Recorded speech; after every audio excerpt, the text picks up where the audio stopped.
wabarakatuh. Waalaikumsalam. Bismillahirrahmanirrahim. Alhamdulillah wassalatu wassalamu ala Rasulillah Sayyidina Muhammad bin Abdullah wa ala alihi washabihi wa ala ma ba'du. Yang sama-sama kami hormati Sahibul Bait Bu Nunung, Bu Mumun. Sama-sama kami hormati pimpinan Majelis Taklim Ustazah Nunung, Mama Tati, dan seluruh ibu-ibu, khusus ibu saya nanti diprotes nggak sebut.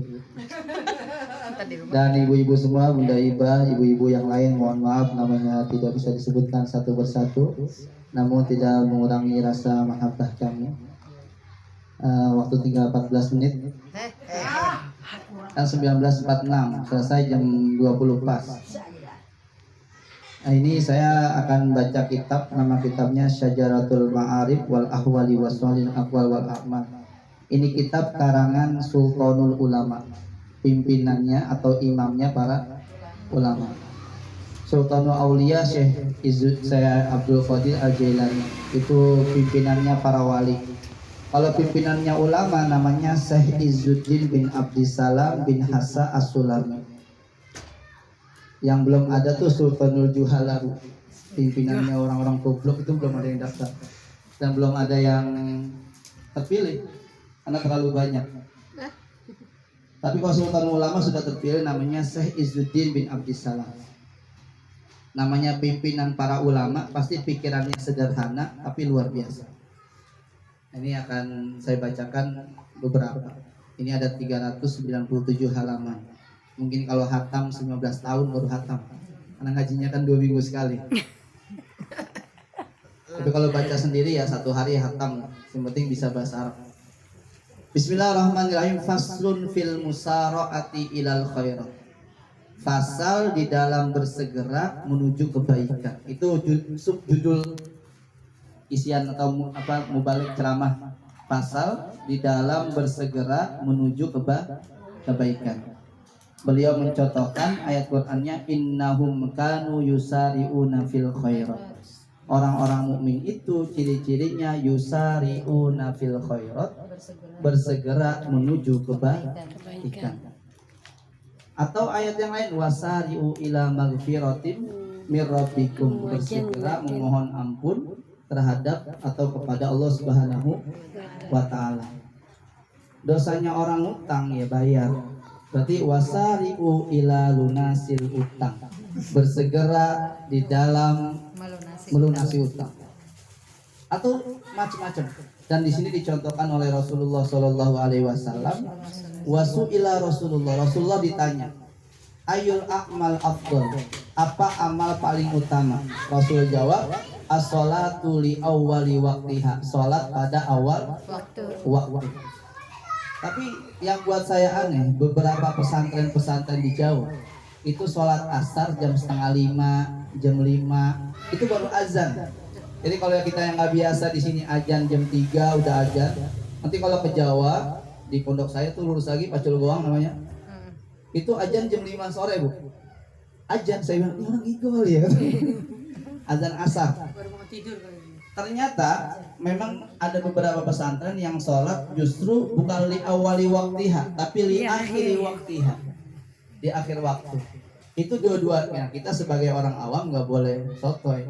Jadi kok pesantren tapi sholatnya telat. Maka waktu itu saya termasuk membela ayah saya ketika diomeli ibu saya, karena ayah saya termasuk orang yang sholat di akhir waktu. Ini tak bocorin supaya bukti ilmiah saja. Saya kalau memandang kesalahan orang tua, kesalahan saudara-saudara itu selalu tak cari dalilnya supaya itu berdasarkan ilmu. Bapak ini sholat di akhir waktu kata ibu. Nggak apa-apa mah, ini untuk menjaga konstitusi ilmu bahwa akhir batas waktu sholat asar itu sebelum azan maghrib. Jadi sholat sebelum azan maghrib tetap sah. Selesai sholat langsung aja. Saya ke sholat. Mak, sholat itu ada 3, di awal, di tengah, di akhir. Nah iya. Mama ini di awal, Ekel yang di antara tengah sama akhir. Tuh saya digituin sama Ekel. Nah makanya repot kalau ngadepin orang pinter tuh repot. Karena dia salahnya pun berdasar. Nah, maka pesantren-pesantren seperti ini tuh sebenarnya menjaga konstitusi ilmu. Jangan sampai orang yang sholat di akhir waktu tidak dianggap sholat. Sebenarnya seperti itu. Pokoknya ditanggapi ilmiah aja. Tapi tetap awal waktiha itu afdal. Sholat di awal waktu itu lebih utama.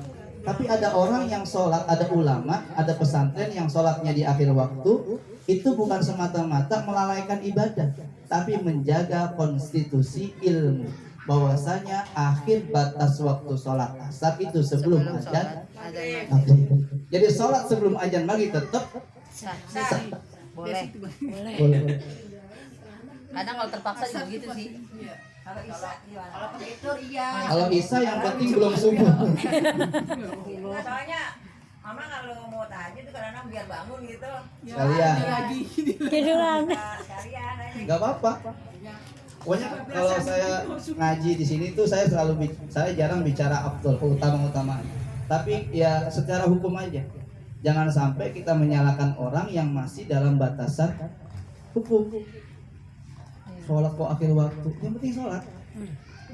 Pokoknya di akhir zaman itu ada ungkapan, di akhir zaman tuh ada orang nanti yang paling afdol atau utama-utamanya orang sholat itu yang penting bisa pernah sujud aja. Itu udah keren di akhir-akhir gini. Nah itu faslun fil musara'ati ilal khairah, fasal di dalam bersegera menuju kebaikan apapun ya. Misalnya kayak tadi saya bilang, orang yang ngutang itu maghfirahnya, ampunannya ya bayar hutang, apalagi hutangnya sama seseorang. Sebaik-baiknya seseorang ngutangin, secs-cs seseorang ngutangin, jenenge menungso, namanya manusia itu mesti geruntu. Oh belum bayar-bayar. Itu mesti. Kapan ya? Maka lebih enak tuh hutang sama instansi atau sama lembaga, bisa dicicil dan dia tidak diomongin. Tapi ya syukur-syukur gak ngutang. Bagus. Nah, yang kedua, saya nyampein karena kerisauan saya dulu ada seorang tokoh namanya Habib Lutfi. Itu pengumuman di YouTube atau di media, beliau sedekah beras 8 ton. Dan itu diumumkan.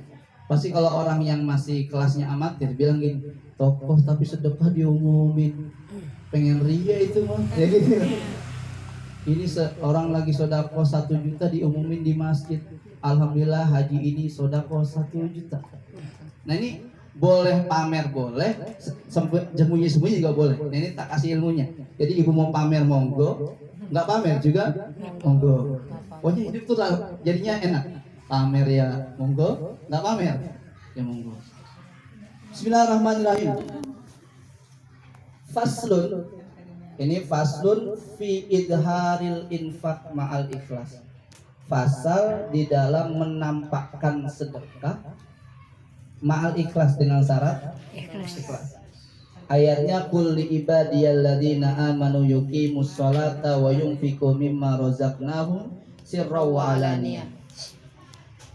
Qul katakanlah wahai hamba-hambaku alladzina amanu, orang-orang yang iman, yuqimus shalah yang sholat, wa yunfiquna dan sedekah mimma razaqnahum, di mana rezeki itu dari Allah Subhanahu wa taala, sirran secara diam-diam, wa alaniyah dan terbuka. Maka boleh besok mulai banner mengadakan santunan 1000 anak yatim dan 1000 janda. Itu monggo.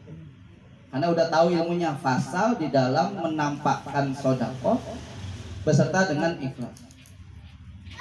Yang kedua, pasalnya faslun fi ikfa'is sedekah. Fasal menyembunyikan sedekah. Yang tadi suruh ini Imam Saizuddin bilang yang satu babnya untuk tampakkan sedekah, artinya pamer. Yang satu suruh sembunyikan sedekah. Nah, kita nanti pilih yang sedekah apa yang pamer apa yang sembunyi. Wa in tukfuha wa tutuhal fuqara fa huwa khairul lakum. Nah, itu sembunyi-sembunyi untuk ngasih orang fakir itu khairul lakum, lebih baik ketimbang kalimat. Nanti bedanya khairun sama afdal. Ada ungkapan khairu jalisin alkitab, sebaik-baiknya teman duduk adalah buku. Tapi kalau orang sing dua utang akeh, sebaik-baiknya tempat duduk adalah fulus untuk bayar utang. Sebaik-baiknya atau sebaik-baiknya teman duduk bagi sing jomblo nikah. sebaik-baiknya Suruh ngelamar apa pun suruh ngelamar. Akhir tahun kita ya tahun. Suruh ke Bekasi, sono Bekasi ya. Akhir tahun Nah. aja tenang aja. Tenang aja tenang. ya emang apa fatwa itu ngikutin keadaan Bu. Iya. Jadi kalau ada ulama fatwa misalnya halal itu pasti ada unsur-unsur sesuatu. Jadi kalau ada ustadz ceramah tentang Pengalaman, nikah, berarti pengalaman. dia pengen gitu Pengalaman aja. deh. Nggak usah dilarang. Lah kata mama terserah ya. Dah, pokoknya sebab itu khairun, kalau khairun itu bisa dikalahkan dengan keadaan tertentu. Misalnya sebaik-baiknya teman duduk buku, bisa jadi orang itu sebaik-baiknya temannya orang nganggur ya dapat kerjaan. Makanya kalimat khairun bisa dikalahkan mengikuti keadaan situasi. Makanya berarti sodakoh sembunyi-sembunyi khairul lakum, lebih baik untuk kalian. Dalam kondisi dicontohkan ada seorang pemuda datang ke Rasulullah SAW, rajulun tasaddaqa bi sadaqatin fa'akfaha. Seorang pemuda sodakoh sembunyi-sembunyi. Itu diperbolehkan. Nah, kaidahnya gini, ikfa'us sadaqati khairun min idhariha. Sedekah diam-diam itu lebih baik ketimbang terang-terangan. Nah, ini ada dua kategori yang masuk ini. Pertama, fi haqqi man la ya'manur riya. Pertama, sedekah ini sembunyi-sembunyi lebih baik itu bagi orang yang layak manur riya. Dia tidak aman terhadap riya. Kamu kok sedekahnya nggak terang-terangan saja, sembunyi-sembunyi, takut riya gua. Nah ini sedekahnya lebih baik diam. Yang kedua, fi haqqi man ya'manur riya, terhadap orang yang aman-aman aja Maria. Lu sedekah diam-diam baik tuh, nggak takut riya lu. Udah amat, mau dia mau kali di sedekah gua. Ada orang itu. Nah ini orang seperti ini lebih baik Terang-terangan. diam-diam. Oh diam. Ikhwa usodako bagi pihak iman layak manur riya, wayak manur riya. Ada dua orang tuh yang sedekahnya lebih baik diam-diam, harus ada tanpa diumumkan. Tapi kita bilang orang riya itu sulit juga. Kata Nabi Muhammad SAW mendefinisikan riya. Riya itu adalah akhfa min dabi bin namlati saudai ala sokhroti sommai fil lailati zulmai. Riya itu bagaikan bekas tepakan kaki semut hitam di batu yang hitam pada kegelapan malam yang hitam. Kira-kira tuh tepakan kaki semut kelihatan apa orang? Jadi kalau orang bilang riya banget nih, sotoy. Jadi riya itu susah. Jadi kita nggak bisa bilang orang itu riya. Karena sekelas malaikat pun sulit mendeteksi manusia itu riya apa enggak. Bayangin definisinya. Akfa min dabi bin namlati saudai ala sokrati sommai fil lailati zulmai. Riya itu bagaikan bekas tepakan kaki semut hitam di batu yang hitam pada kegelapan malam. Ya Allah ya. Kira-kira kelihatan nggak tuh tepakan? Kagak. Begitulah gambaran orang riya, tidak terlihat. Jadi kita nggak boleh bilang orang riya banget tuh jadi orang. Kecuali riyanya Mang Karim, emang namanya. Iya, cuma sini aja. Tapi kalau untuk sifat kamu riya banget itu mesti orang salah. Contoh, saya kasih gampang ini. Ada orang minta diumumin di masjid. Nanti umumin ya, tak sodako untuk masjid. Alhamdulillah dari Haji Qadir sodako untuk masjid 10 juta rupiah. Ya dengar gimana? Ini orang riya banget pakai disebut ya. Ya kan? Padahal Haji Qadir sedekahnya 1 miliar. Tapi perlu sebutnya 10 juta ya. Emang apa? Gue mau ngelawan ria ini dan bantai ria gue. Emang gimana caranya? Yaitu bayangin sedekah 1 miliar disebut 10 juta, sakit hati nggak? Sakit hati lah.